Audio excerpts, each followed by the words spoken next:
a little late tonight. We actually thought we were broadcasting. And then I got a text from my friend Becky Turner, who's a romance author. You guys might be familiar with her. And she said, "Where are you?" And I'm like, "We're right on the page." And so I pull out my phone and I'm looking at the Book Warriors page. And I'm like, "Where are we?" So that was my fault. I fell down on the job. But thank you, Becky. Thank you, Becky, for letting us know, because we don't want y'all to miss this, because we are thrilled to have Christie Craig here tonight, and we are all warmed up now. Yeah. Hey, Christie. Hi. Christie is appearing all the way from Tomball, Texas, which is down near Houston. And somebody is saying, "I saw you before, now I see you again." So maybe they might be on my redo. I don't know. As long as we're in the right place now.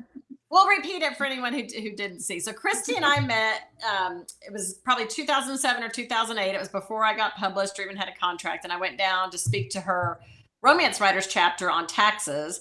And she was nice enough to sit through the boring discussion, because she already, was published and knew all that stuff. But we went to lunch after and just hit it off across the table. Just, she was just so lively and fun. And I thought, I need to get to know her. So, of course, when I was on the Dallas Romance Authors, I was program director, invited her up for that. And everyone loved her. And she was always a very in-demand speaker, because she always made everybody feel good, especially after all the rejections that we authors got. She was really good about cheering everybody for that, and entertaining, and just a whole lot of fun. So I'm just thrilled that she gets to be here tonight, and I get to share her with you guys. Many of you are probably already familiar with her. I know a bunch of you have read her Divorced and Desperate series, which I absolutely love too.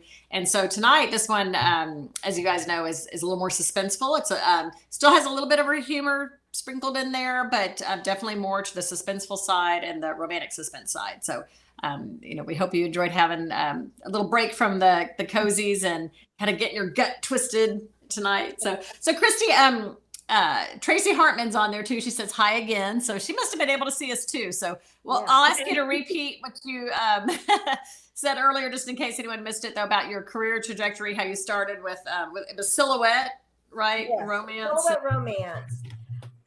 Years ago, I was young, late 20s when I first started writing. And like I said, my parents, were alive. My grandparents were alive, and, God forbid they knew I knew what sex was, or that I was having it. So I couldn't, I was like, no, I can't write about sex. But those sweet ones, I figured I could eke by.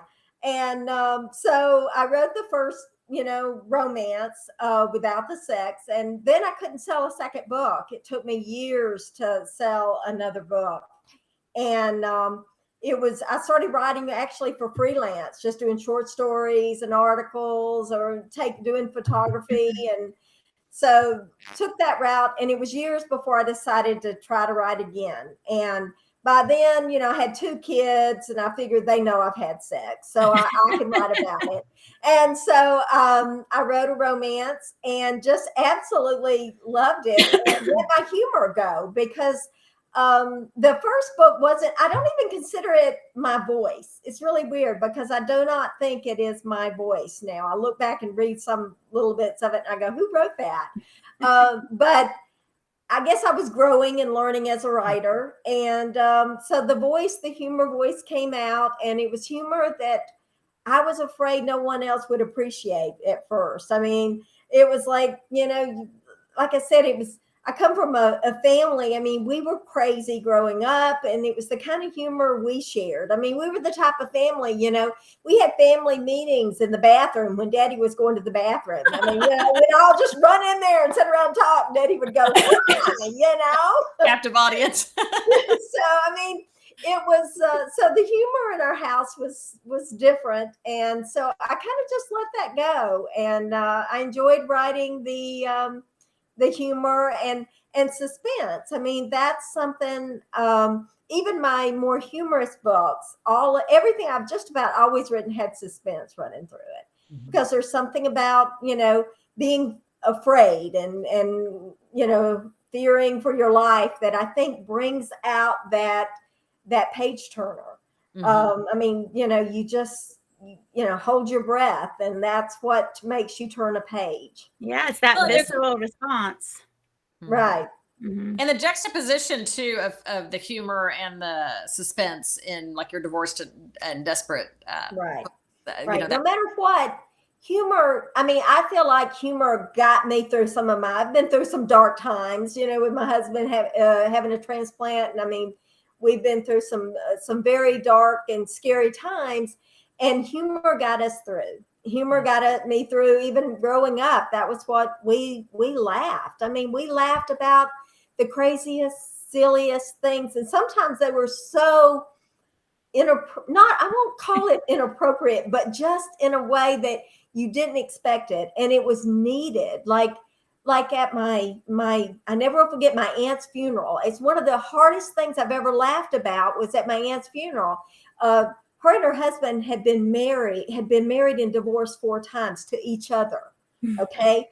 And we got up there at my aunt's, and my uncle had died like 2 years before, and my aunt passed away, and we were at her funeral, and my cousin was giving the eulogy, and lightning struck the funeral home. Okay, literally struck the funeral home. The lights went out, everything. And then my cousin's booming voice said, "Mom and Dad are back together again." So, I mean, it was just so appropriate. And yet, and everyone just really laughed and we needed that. Humor gets us through a lot of hard times. yeah, it's a release. It's a release. It really is. Yeah. Yeah, my husband is the same way. He's still 31 years. He still makes me laugh. And sometimes it's with a heavy eye roll going alongside of it. But because we love it when, I mean, humor is something that, I guess I kind of got that from all my heroes, got that from my husband, because he is a funny guy. Now, like you said, eye rolls. Oh God, that's so not appropriate. But at the same time, if you can laugh with someone, there's that bond. Absolutely. So, yeah. All right. Well, we're going to switch it up here and go from humor to all of the sort of heavier ideas that are in this book. So Connor's a really great guy, but also incredibly tortured after killing the young man while on the boat. And so same with Brie. So she lost her half sister, human trafficking, which is such a heavy, heavy topic.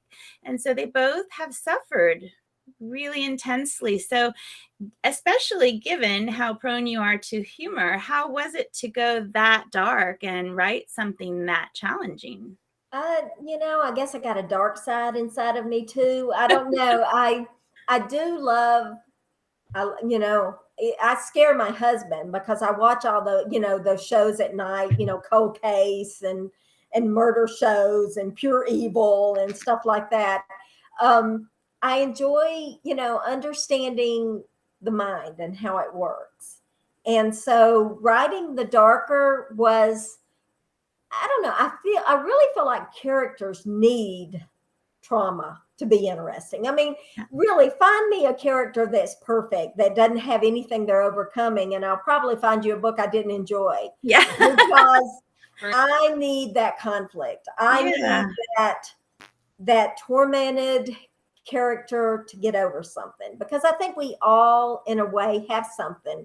And generally speaking, I believe most writers have got something in their background that they are sort of working through, or, just that's why we go internalize everything. And so, I don't know. I really wanted to write that story, that darker side of it. And the whole series, there's 3 books in that series, and all of them are darker. And as a matter of fact, the one, Don't Look Back, is actually the lighter of them. It had a little bit more. Connor was always the one that was just the wise cracking, guy that always had something to say and had a way of saying it. So I enjoyed writing him just because of that. So you did the guy banter, I thought. I think I misspoke. I think I said I killed him on the boat. I don't know how that came out, killing him on the beat. Yeah, on the beat, on the boat. I understand I made a little error there. So Becky's still saying nothing on her end, but I'm going to say we're up and getting comments. So if I know Tracy's here, so. Oh, might have to refresh, maybe. Okay, I'll tell her refresh. Misa says refresh. yeah. Okay, well, and somebody else, tell us, are you seeing us on the Book Wars? It says that's where we are, so. Okay, well, hopefully.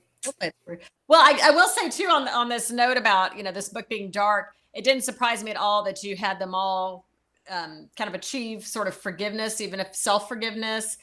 Connor with, I hope I'm not giving any spoilers. It's gonna have some spoilers. So if anybody hasn't finished the book, go la la la. But and the fact that he killed that young man and he was paying the cost of the prescription for the sister and would go and see the mother at the restaurant, and how she kind of came around. I mean, that to me, I thought there's real Christie, because your books always, they have humor, but the heart is also there too, where you really redeemed them and had them achieve that forgiveness. And I loved that. I mean, because I felt like that made this a very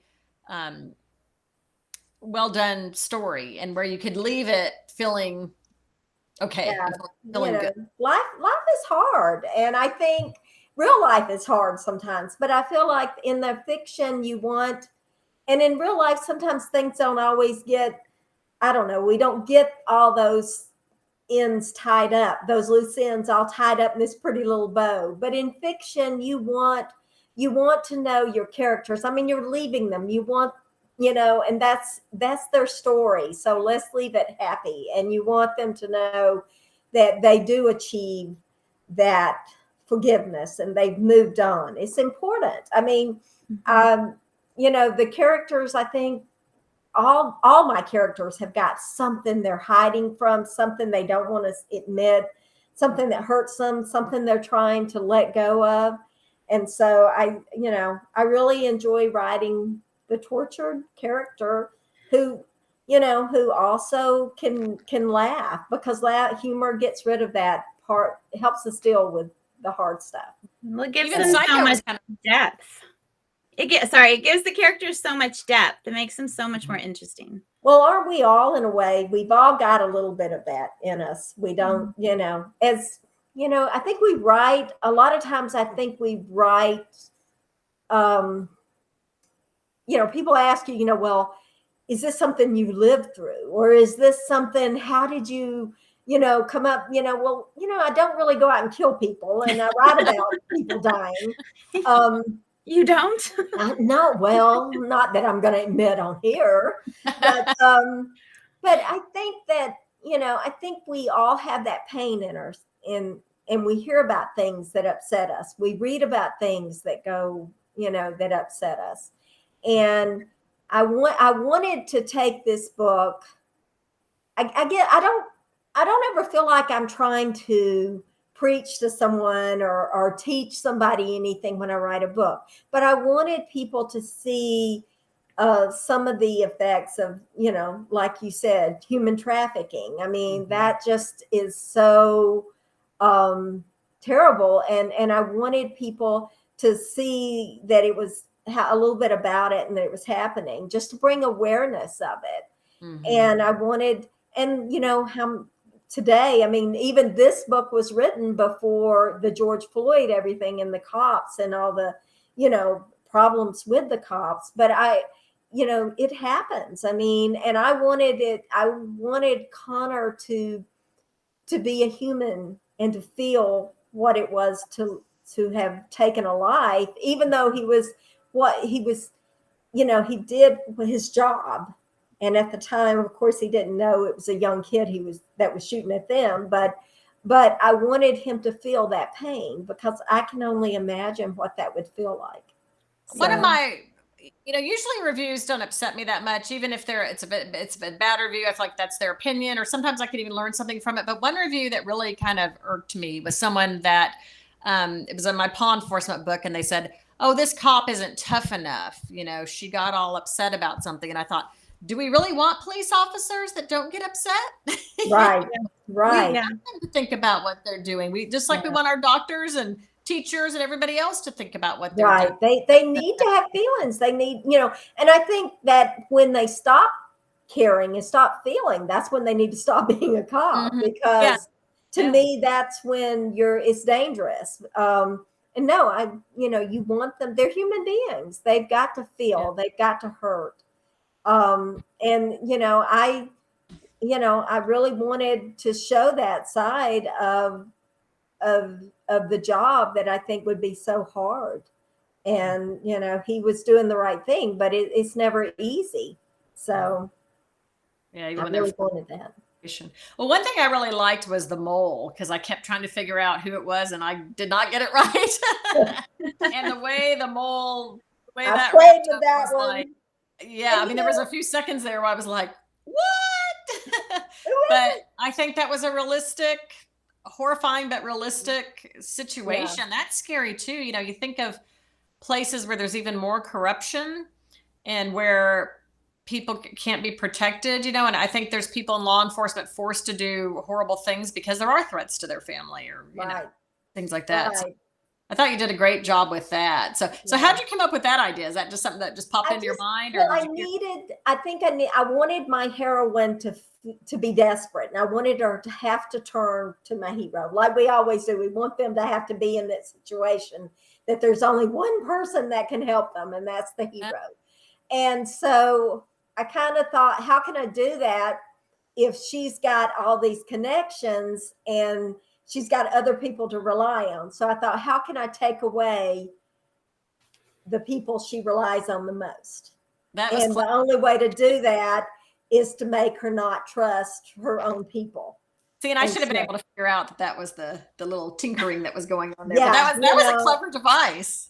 Yeah, it is. I mean, isn't writing devices? I mean, you set it up and you make these people we care about become that dependent on another person, to make them afraid of anybody else and having to work together with that hero, whether they like them or not at times. So, and that's the fun part too, is when the hero and heroine don't quite get along, see eye to eye on everything. So, yeah. Well, I liked the alternating points of view too. That was interesting. Although I think that's a question I have for a little bit later. So I'll let you say it first. Yeah. Sorry. Well, so you kind of already touched on this a little bit, but going back to George Floyd and law enforcement. So you did a really great job of balancing or presenting both the good and the bad. There's not all great cops. There's not all bad cops, just like there's not all, we're complicated, right? We're human. So, and especially because you wrote it prior to the George Floyd, was that sort of a conscious decision that you really wanted to show the differences, and the complicated nature of the police? Well, we've all heard the stories. I mean, as long as I can live, I've known, even growing up in a small town, it was like, oh, so-and-so, here's a cop. But if you give him a little, had his pocket a little, there were things I knew growing up in a small town that wasn't really right. And so, and then I actually knew someone whose husband was a cop, and he got arrested. And that kind of blew my mind, because it was like he really got into trouble for some things. And I thought, wow, they're just human. And I think we have a tendency to put people in categories and cliches and characterize them one thing, and no one is. Cops are human. There's bad cops, there's good cops. And I wanted to show the difference between the cop that really cared. And that was what, the cops I write about are the people that got into being a cop because they really did want to do right. They wanted justice. They wanted to give that and offer that. And so, I mean, we all want, and we choose careers for that reason. And I wanted to show that Connor went into that because of his own history. He went in it to help people. And so he wanted to do the right thing and help people and feel needed. A lot of times when you have people say cops go into it for several different reasons. Some of them go to it for the power, others go to it to really help people. Other people fall into it because it's the job that they just feel they're good at. But and some people might go into it for one reason and end up, the power gets to them, right? Or it's enticing. Exactly. So what they went in with all the great intentions, like same with our politicians, all the great intentions often shift. Power, money, power, family, greed, protection for other people. That's kind of I wanted to show these people were human, and they, we all make mistakes. Some of them are for better reasons. And that was what I wanted also to show in there, that everybody that made a mistake in there did something for a reason. And even my mole did it because he felt like he needed to protect somebody he loved. And it gets carried away. And then before you know it, you're so pulled into something. So I love that. Again, the depth of characters, because even though this person's done bad things, it doesn't make them a bad person all the way around. I mean, like you said, there are reasons. And I think that complexity of character is what makes the book so compelling, and any story so compelling. Even there's some serial killers out there that love their mamas. I mean, that's going too far. I don't know. So, they love their mamas, they love their animals. We are all human, and there's bad and there's good. But I think so often I think the good outweighs the bad, and yet, they got what they had coming. Yeah. So, that was. Yeah. The internal conflicts were awesome too. How, they had kind of feelings that were not resolved, and I think that's how a lot of us, especially with family stuff. I know I've got issues that are not resolved. Right.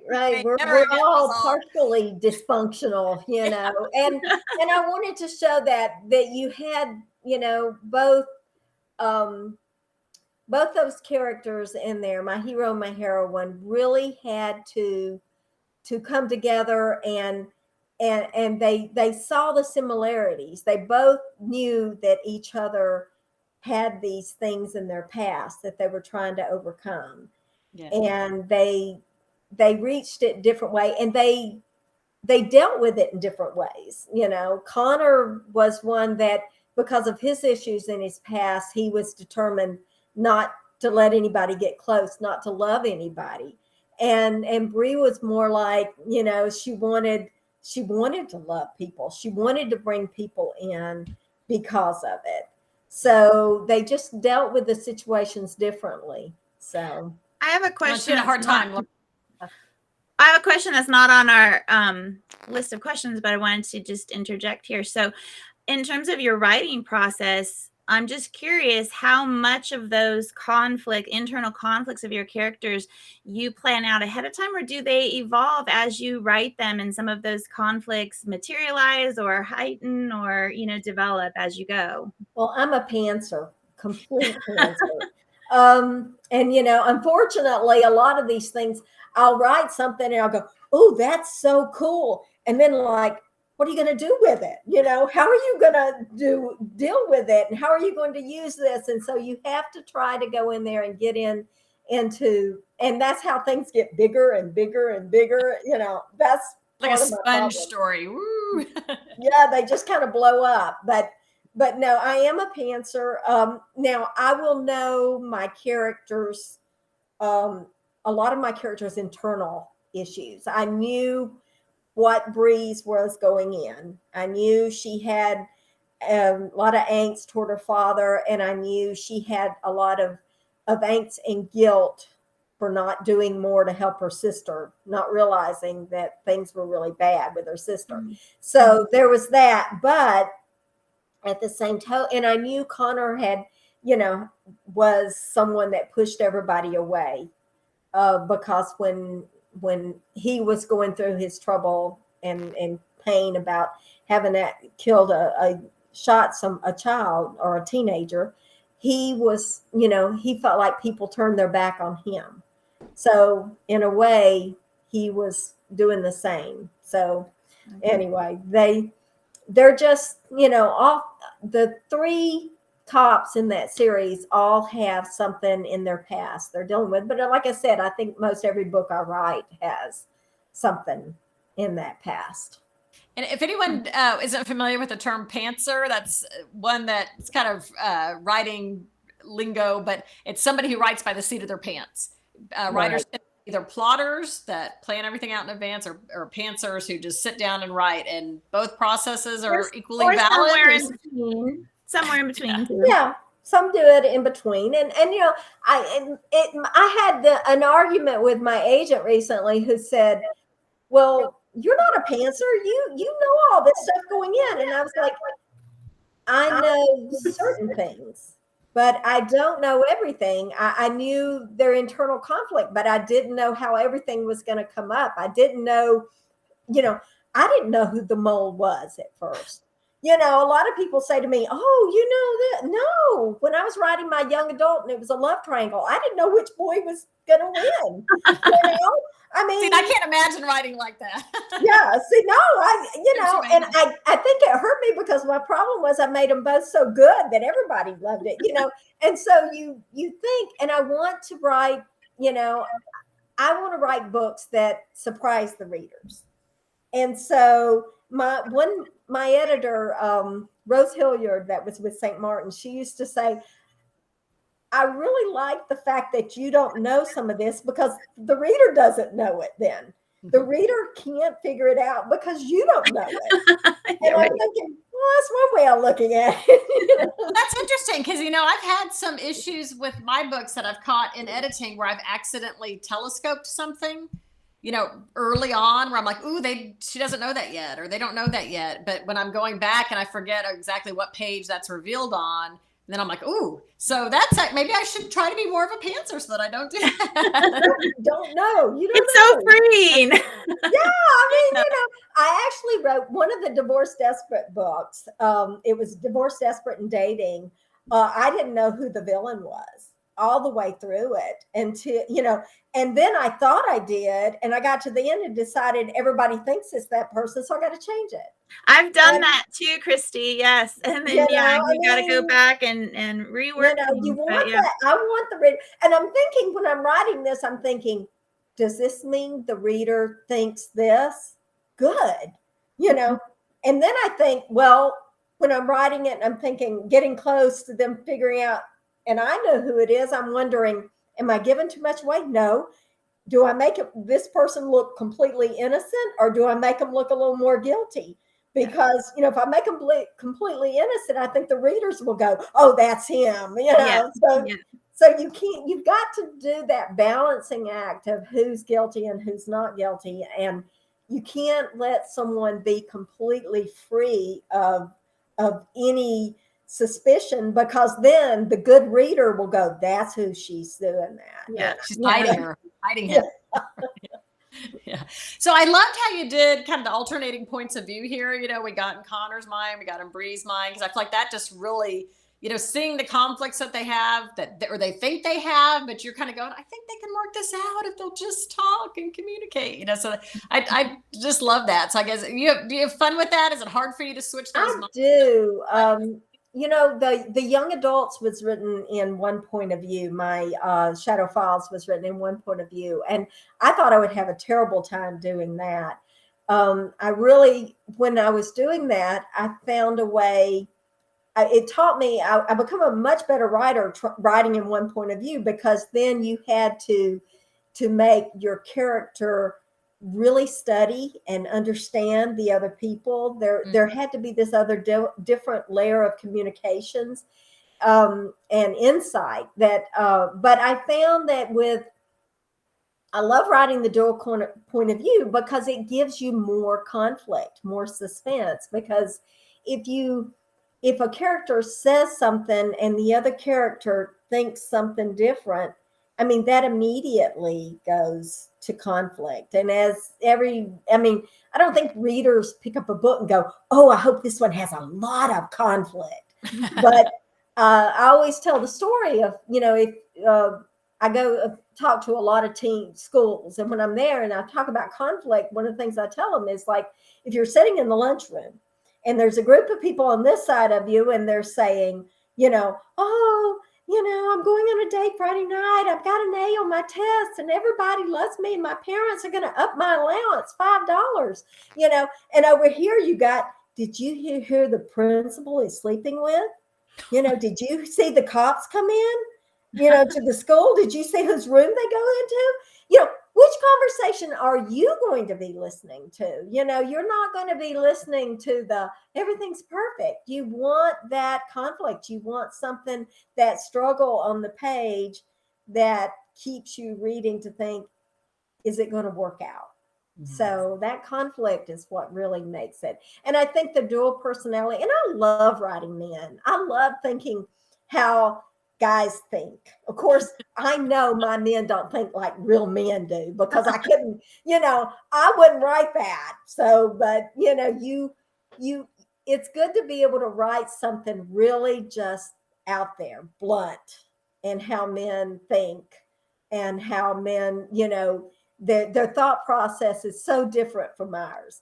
And I think in showing that, when a man says something and how, they can't understand why a woman would be upset. I just gave you a compliment, and so it's really fun to use that, the men versus women, Mars and Venus, and how they kind of work together. So, and don't work together. Some of my favorite talks, and I'm sure you've attended them too, Christie, at the romance writers conferences, are about, as much as we'd like to say we are equal, men and women are equal, but there are things that we just in general do differently. And like they were talking about, and one of them, how many words women use per day and how many words men use per day and how many average words per sentence, and just things like that, where, men just do not communicate verbally much as women do. We will talk something to death. A man will only say half of what he needs to say. That's the basic. So, yeah. But I love writing it in the various points of view. I enjoy writing how a man would approach something. And because just, my husband, he's so, he'll say something and it'll be something that, like I said, he thinks is a compliment. And I'll look at him and go, what? And he'll go, oh, I meant that in a good way. Like a good way. So women and men don't, we see things different. We act differently. And if you can get characters that, their core belief system and that what they believe, their moral compass match, then a lot of times you can really have it where they, you can get them, because my characters love each other.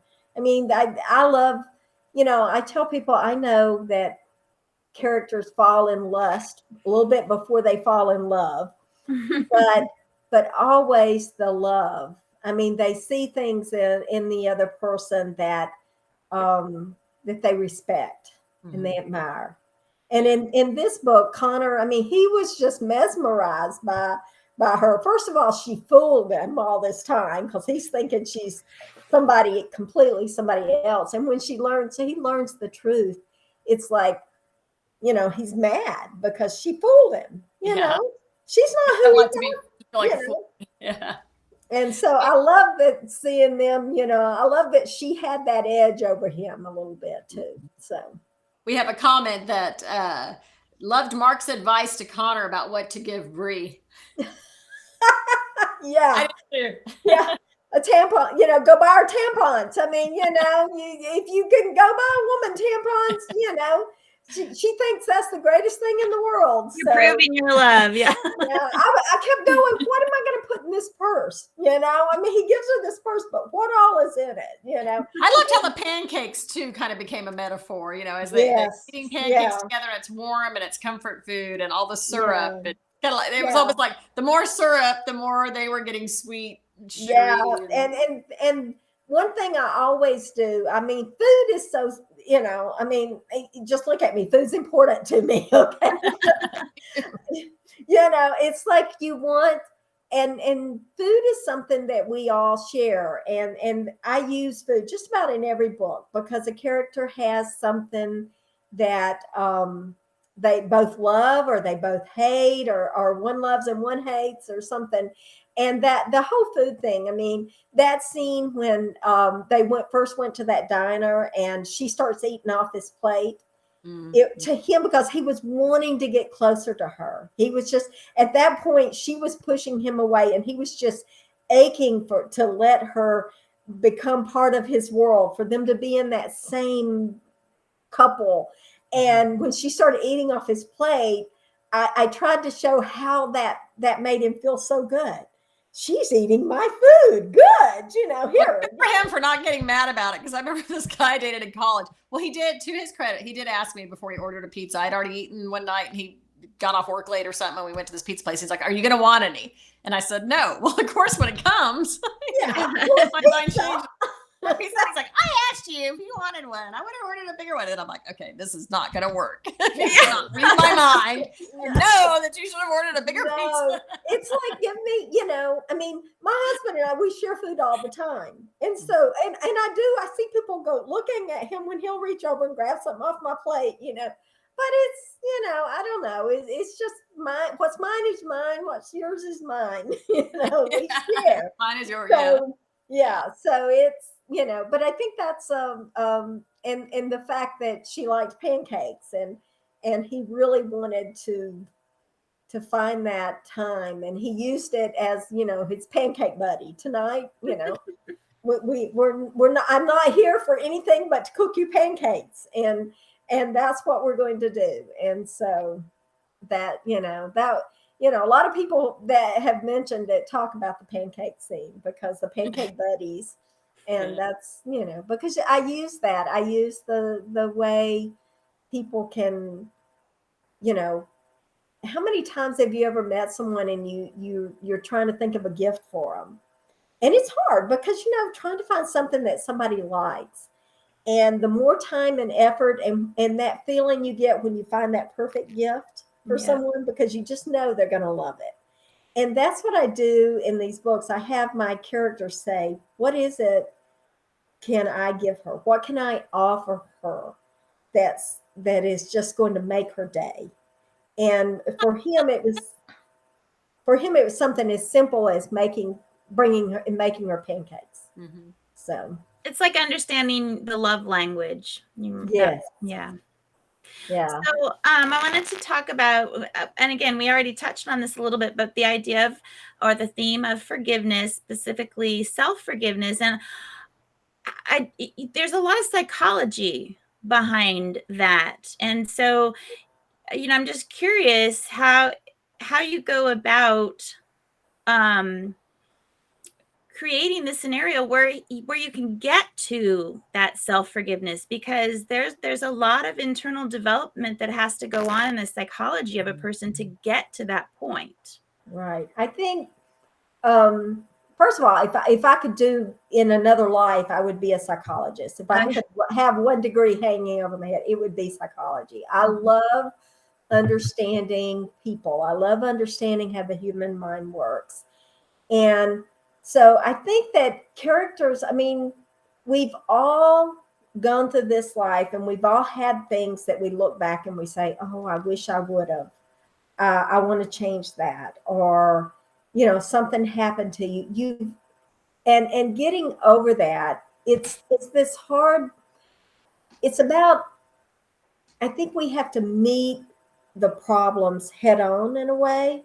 And I think that's what it did for both Connor. I mean, she knew what Connor needed and he kind of knew what she needed. They both kind of come together, and in a way they helped each other learn to let go and move on with what they had to. But forgiving oneself, I mean, we all make mistakes. I mean, we look back and I think, God, a lot of times, have you ever heard those things you wish you wouldn't have done in life, things you could take back, or, what would you change in your life if you could? But I know I am who I am because of the things I've done. Those choices. Yeah. I wouldn't be who I am if I wasn't married to that first husband, which God knows I would never do again. But the lessons I learned and what I learned from and who I am today is partly because of what I went through and so I think that's the, and I want, and they grow, characters grow. We talk about, as writers, we talk about that arc that a character must move past and go over and grow. And I think that's what I start with the trauma. When I start creating a character, I find a trauma that a character must overcome. And it's not going to be something easy that somebody just says, get over it, or move past it, or, it's okay. Don't worry about it. Logic your way out of feelings. Yeah, it's got to be a process. They've got to be able to understand why they are where they are, and then to see past it. And it helps when you've got somebody else that's going through something in a different way, and you kind of start understanding where they're coming from, and that's the way the blending. I like how, and I think this is so true, that you can't always see, in fact, probably rarely, can you see what you need, but you can see what somebody else needs. And to capture that Connor knows what Brie needs, Brie knows what Connor needs. I think that's so true and authentic, because we don't have the ability often to know what we need, but then we can recognize it in somebody else. Yeah, sometimes a friend will say something and you're like, why haven't I thought of that? But to them, it's so much more obvious. They can see it more in black and white. Right. It's sometimes other people's problems are like a mirror for our own to see, because we can see somebody else's issues, and sometimes we can then kind of grow because we see that in somebody else. So true. We have some comments. The themes of guilt and forgiveness were handled extremely well, which I thoroughly agree with that. That's very true. And then so true that it's easier to see what other people need. And then I love the psychology woven in cozies, etc. too. So yeah, it's, to me, that understanding people and is it's like if you can get the inside of a person's head and understand them. And I mean, as a writer, when I'm writing and I'm getting to know a character, and they say something or they do something, and you go, it stops you, because when I first start writing, I don't know this character. I know just enough about them to start, and something will happen and I'll go, oh yeah, I see that, and sometimes I scare myself because I'll write something and not know how it's important or something. And then later on come up with this idea and think I need to go back and foreshadow it. Yeah. And then you go back and you realize I did. How did I know that when I didn't come up with that until here? But I think our subconscious do a lot. They do a lot of the work for us. But speaking of understanding people, what about understanding cats? Psycho the cat. I loved him. Psycho, based on a cat? Oh God, we've got we had Skitter, and we went and got Skitter, and Skitter is so, I mean, Psycho is Skitter in so many ways, because he was, this cat, I mean, he lived till he was like 20 also. We had him, he was almost 20. But at 20 years old, he still looked at me and looked at my husband and says, when is he going to leave?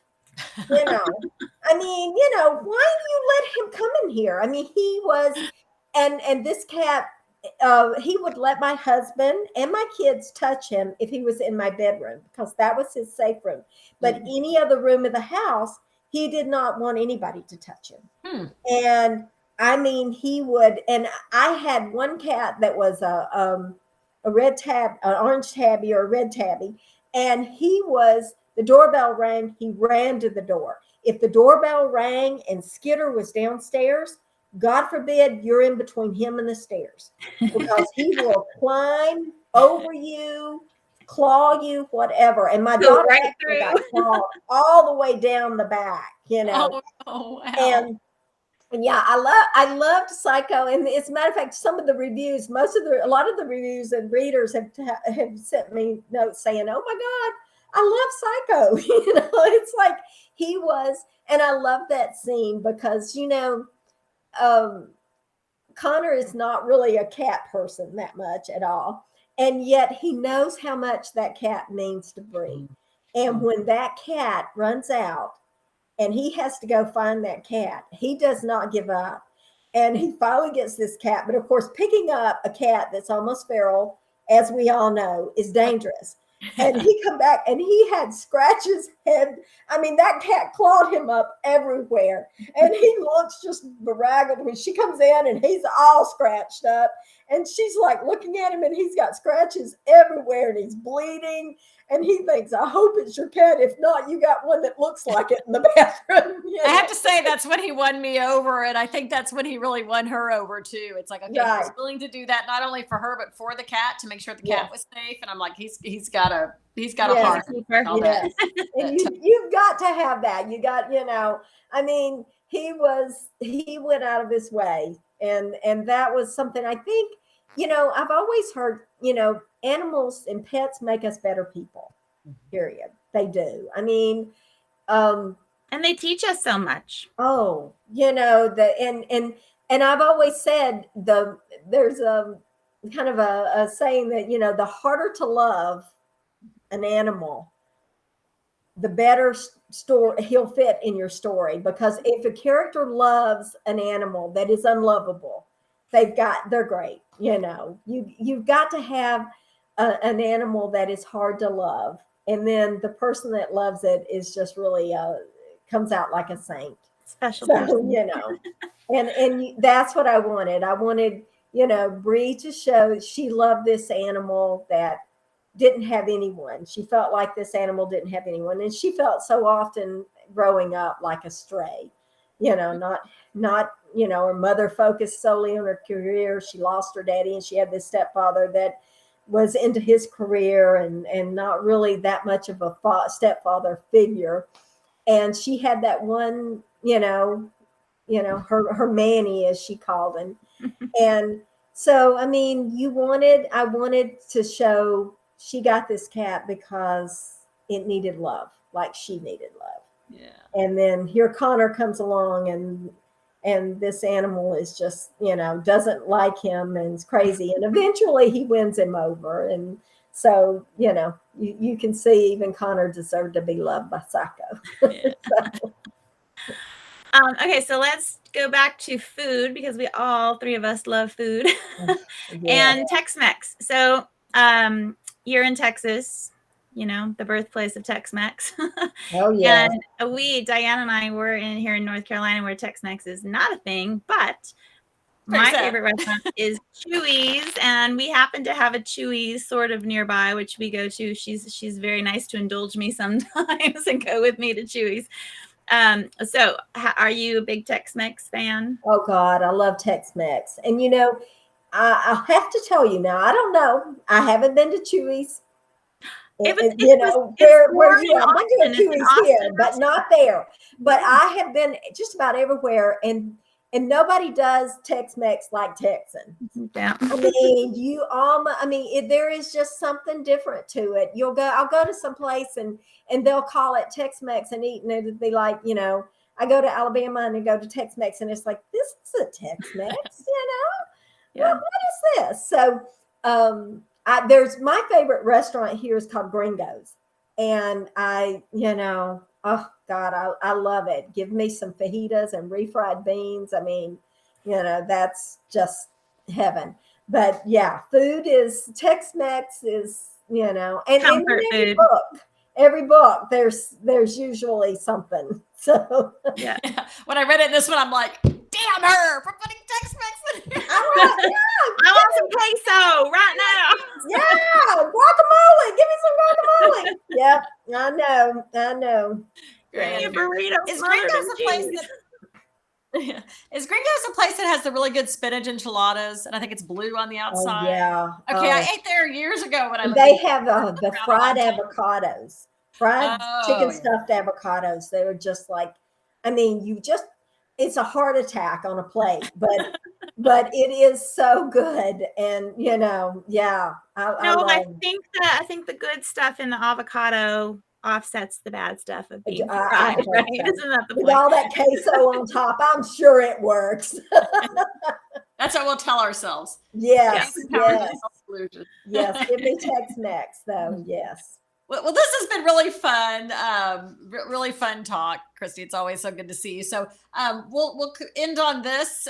Christie and I are going to be on a romance panel on October 9th at 2:00 Central Time. It's sponsored by the Bryan College Station Library. So if you get on their website and look up their author events, Christie and I will be there. Jamie Pope, Laura Castoro, Sasha Summers, and Nancy Nagel will be on the romance panel. But what else is next for you, Christie? What are you working on now? What's your next book coming out? Oh goodness, I am writing a book called "The Secrets of Mom's Diary." It's a young adult, and I love the story. Is about two twins that grew up. Mom was a single mom. All that she ever told them was that I met your dad at a bar. He was a one-night stand, and they never really believed her. It was like they knew something more was there. So basically the story starts up with Mom's last day. Mom dies and they go to live with their aunt. And one of the twins gets leukemia and needs a bone marrow transplant. So they set out, the other twin tries to figure out, could she find her father? Because they need bone. She's got a rare type of bone marrow and they would really like it to be a family member. So she discovers Mom had a diary that has all these secrets. They written the year they were conceived and what all happened.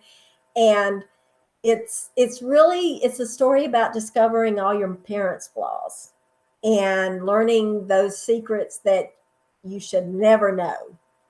And the craziest thing happened was I was writing this book, almost finished with it. And my mother has got dementia and was put in a home. And my stepfather was cleaning out her stuff. And he sent me a box of stuff. And in there is a journal my mom wrote 26 years ago. And it was so weird because I felt like I was my characters. I was learning these secrets about my mother that maybe some of them she didn't want me to know, but I could not read them because I got a better understanding of who my mother was. So it was kind of eerie though, writing that story and getting that diary. But so that's what I've done. I finished another story. It's going to be a trilogy that I'm self-publishing, and it's called The Secrets. Sweet Mesquite. Secrets of Sweet Mesquite, I think. God, I'm terrible. I'm losing it here. And anyway, but it's always hard because you think of a million different things and it's like, which one did I settle on? I know, duh.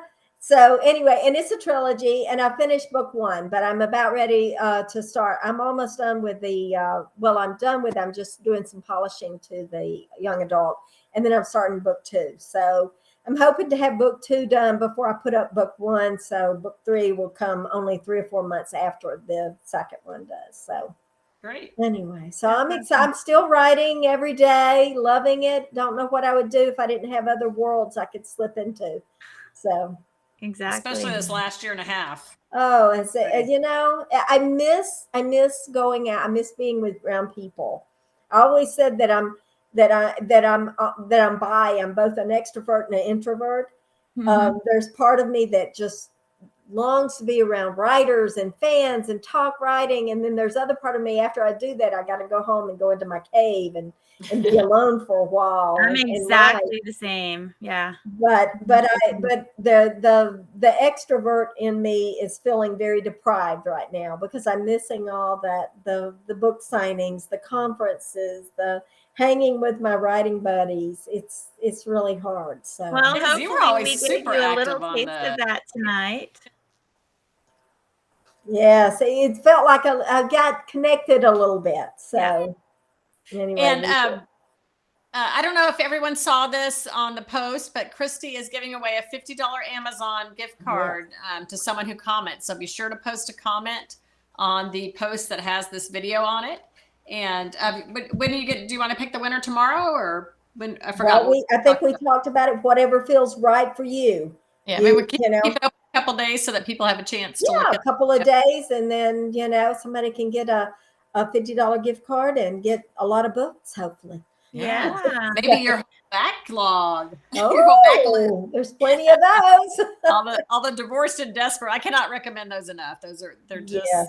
and Gotcha. That was a good one. And Yes, there's so much fun. I love, they're like old friends, and all the books we write and these characters, they still hang around with us every now and then. You hear a little voice every now and you go, wait a minute, what that?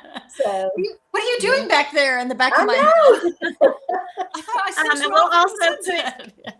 We'll also put your contact information, your website, and some of your books and stuff in the Yes. comments. So you can, everybody who's watching, you can just click on those and find Christie on the Yes, internet. you can, pick up a book or one of the young adults if you like the how shall I say, the sweeter ones.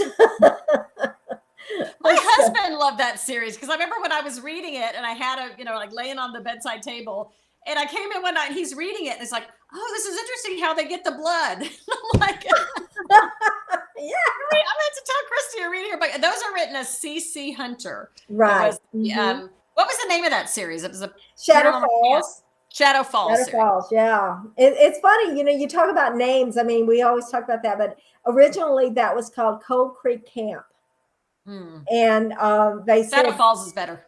Yeah, they came back, sounded like a Western. Can't do that. I was like, oh, okay. So yeah, but we but it's Shadow Falls, and then the other series is The Mortician's Daughter, and I've got several standalones as young adults as well. So and those Shadow Falls hit the New York Times, multiple of them hit. Yeah, it went crazy and was bought in so many different countries. It was a great series. I was really I love that. I mean, for years, I literally cried when I finished that one because it had, the first series had 5, 6, 7, I think there's 8 to 10 books in that series when you talk about the secondary series that followed it. And I just, I cried when I finished that because I've been writing on it for years. And these characters followed me every day. And so I enjoyed writing them. And they're very real to us. So. Well, tell them just real quick before we wrap up the funny story about when you found out you hit the New York Times. I love your story. Oh, God, that one was, that my agent and editor kept telling me, we don't know if you're going to make it. We don't know if you're going to make it. So I really wasn't thinking I would. And I had to fly the next day. And I had not even written my speech that I was supposed to give at this workshop. I was running late. So I was like going crazy and everything and just going nuts. And then I was so busy and the phone rang and it was, you are, oh my God, you did it, and I was just like, oh, fabulous, great. And then I hung up and it was like, oh, I got to celebrate. And then it's like, no, I can't. I got to write a talk. And so I heated over a link. My husband fixed me a lean cuisine for dinner. And I did have a glass of wine, but that was it. Just no celebration, nothing. And it was like the next day I woke up and thought, I hit the New York Times, but I worked until late that night trying to get it done and everything. But it was like nothing special. It was like crazy, but yeah, it's, it was, that series just really went far, and it was a great series. It was, that one, I think I went back to my childhood. I really went back to what it felt like to be a teenager. Mm-hmm. And, I hated it. You into that so well. I hated every moment of it. And I knew that if I was going to write that series, I was going to plagiarize from my own life. And I really did, except, I'm all human. My character in that book she's only half human. So I'm pretty sure I'm all human, but that was the series that I really did figure out, and I'd never written a young adult before. And they actually came to me and asked me if I did this. And I was like, I don't even like teenagers. I've got 2 of them and I don't like them. And she was like, but your voice would be so good. And they, came to me. And so it was like, okay, I'll give it a shot. But, I came so close to saying no. And I think that's a lesson. it's a life lesson that I hold on for myself. It's never saying no, never, really, if it's fear that was stopping you. And that was why I wanted to say no, because I had kind of figured out what I was doing in writing romance. I kind of had my groove down. I knew where I was going. I knew how to do this. And then to come to me and ask me to take a chance on something and completely new and not know if I was going to fail. And seriously, I come really close to saying no. And that was the series that really put me on the, moved me up top. So I'm so glad I took the chance. And Yeah, that is Best so, yes. so cool. anybody out there that's got something that they're afraid of doing, if it's fear that's stopping you, really Don't stop let and think again, because maybe you ought to take a risk. So That's great advice. Yeah, that's it. That's a good Thanks so much, note Christy. to This leave has been on. so well, it has been. Thank you so much for having me. And it'll be so great. And you guys just take care. Thank you everybody for coming. And we will hopefully in a few days post the winner, and we'll have a winner, and they'll get lots of books and be able to read and have fun. So thank you guys so much. Yeah. Good night, everyone. Night, everyone. Night.